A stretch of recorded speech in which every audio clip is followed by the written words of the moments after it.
4000 coat 4000 కోట్లు నేలపాలైనయట. గత ప్రభుత్వంలో జల్ జీవన్ మిషన్ నిధుల దుర్వినియోగం, కేంద్ర నిబంధనలకు విరుద్ధంగా పనులు. ఇప్పుడు 4000 కోట్ల రూపాయలు నేలపాలైనయని పవన్ కళ్యాణ్ గారు ఫోటో వేసి ఒక వార్త రాసింది దిశ పత్రిక.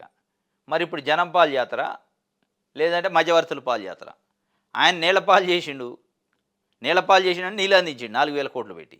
అనుకోవాలనా మరి నీళ్లపాలు చేయటం అంటే ఏంది? మరి ఇప్పుడు మీరు ఎవరు పాలు చేస్తారు?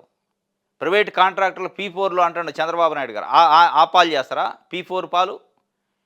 లేదంటే రాజకీయ నాయకులు పాలు చేస్తారా? కాంట్రాక్టర్లు పాలు చేస్తారా? నిజంగా మళ్ళా ప్రజల పాలే చేస్తారా?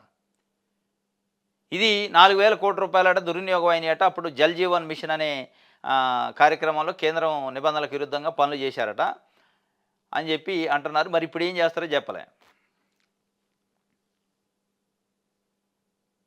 పరిటాల రవి హత్య కేసులో నిందితులకు బెయిల్ వచ్చిందట. 18 ఏళ్ల తర్వాత వచ్చిందట.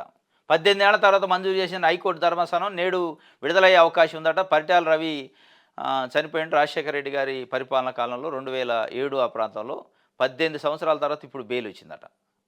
ఇవాళ విడుదలవుతారట. పరిటాల రవి హత్య కేసులో నిందితులకు బుధవారం హైకోర్టులో ఊరట లభించింది. ఈ కేసులో శిక్ష అనుభవిస్తున్న 5గురికి 18 ఏళ్ల తర్వాత బెయిల్ మంజూరైంది. పరిటాల రవి హత్య కేసులో బెయిల్ పొందిన నిందితుల్లో A3గా పండుగ నారాయణ రెడ్డి, A4 రేఖమయ్య, A5 భజన రంగనాయకులు, A6 వడ్డే కొండ, ఇట్లా ఓబుల్ రెడ్డి వీళ్ళందరికీ వచ్చిందంటే 2005 జనవరి 24న అనంతపురం జిల్లా పెనుకొండలో టీడీపీ నేత 2005లో పరిటాల రవిని ప్రత్యర్థులు దారుణంగా హతమార్చారు. తుపాకీతో ఆయన కాల్చి చంపారు. ఇది వాళ్ళకి బెయిల్ వచ్చిందట ఇవాళ. ఆ బెయిల్ మీద రిలీజ్ అవుతారట ఈరోజు.